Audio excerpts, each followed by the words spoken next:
Welcome to No Longer Conformed, my online teaching and preaching ministry. We're studying the book of Matthew, the first gospel. In this session, we'll be looking at Matthew chapter 6, verses 1 through 4. Give with the right motive. A person's character is revealed when his or her motives come to light. Motive is at issue in this passage for giving or works. Matthew chapter 5 and verse 20. For I say to you that unless your righteousness exceeds the righteousness of the scribes and Pharisees, you will by no means enter the kingdom of heaven. Jesus declared that his followers needed a righteousness that would exceed that of the Pharisees, because theirs was only external for show. Acts of worship are to be focused on God, not on self-righteousness to gain the attention of others. Verses 1 through 18 of chapter 6, which we're beginning to look at, address motive in giving, in praying, and in fasting.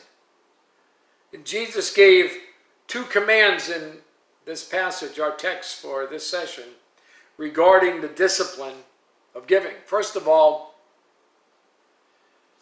don't brag about your giving. Look at verses 1 and 2. Take heed that you do not do your charitable deeds before men, to be seen by them. Otherwise you have no reward from your Father in heaven. Therefore, when you do a charitable deed, do not sound a trumpet before you as the hypocrites do in the synagogues and in the streets, that they may have glory from men.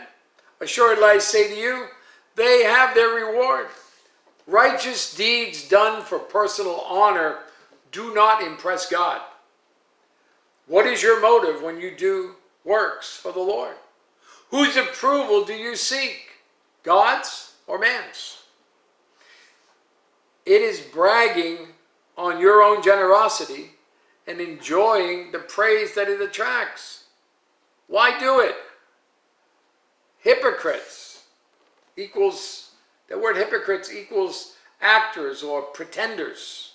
The term comes from the ancient Greek theater, referring to an actor who used masks to express various motives.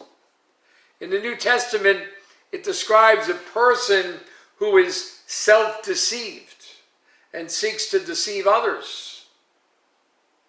Kind of like tossing coins into the temple offering receptacles. Remember Mark chapter 12, verses 41 to 44? It says, now Jesus sat opposite the treasury and saw how the people put money into the treasury. And many who were rich put in much. Then one poor widow came and threw in 2 mites, which makes a quadrans. So he called his disciples to himself and said to them, surely I say to you that this poor widow has put in more than all those who have given to the treasury. For they all put in out of their abundance, but she, out of her poverty, put in all that she had, her whole livelihood. Do not parade your piety. Do not show off your good deeds. It nullifies any spiritual benefit you might have received. How then shall we give? Well, second, do not have second thoughts about your giving. Verses 3 and 4. But when you do a charitable deed, do not let your left hand know what your right hand is doing, that your charitable deed may be in secret, and your Father who sees in secret will himself reward you openly. Giving quietly gives no temptation for others to glorify the one doing the giving, and opens the way for God to show himself. Reward, that word reward, the future reward of a spiritual benefit in heaven is what Jesus is talking about, and the present reward of spiritual growth. Matthew chapter 5, verse 16. Let your light so shine before men that they may see your good works and glorify your Father in heaven. Is there a contradiction here? No. The issue is motive for the action. Do not let your left hand know. Have no second thoughts about this. There are 3 points here to see. This does not suggest no record of gifts, okay? This does not suggest being irresponsible in finances. This does not suggest refusing to disclose your giving. Giving envelopes demonstrate stewardship and your accountability. I remember when I participated in the ordination council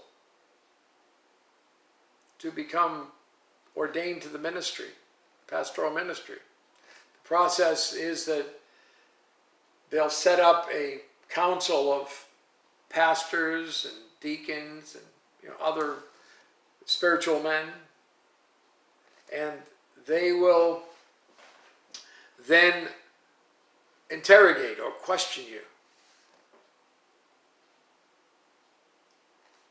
about everything, about theology, doctrine, ministry philosophy, ministry practices, everything you can think of. My ordination council lasted 4 hours. They had brought people in from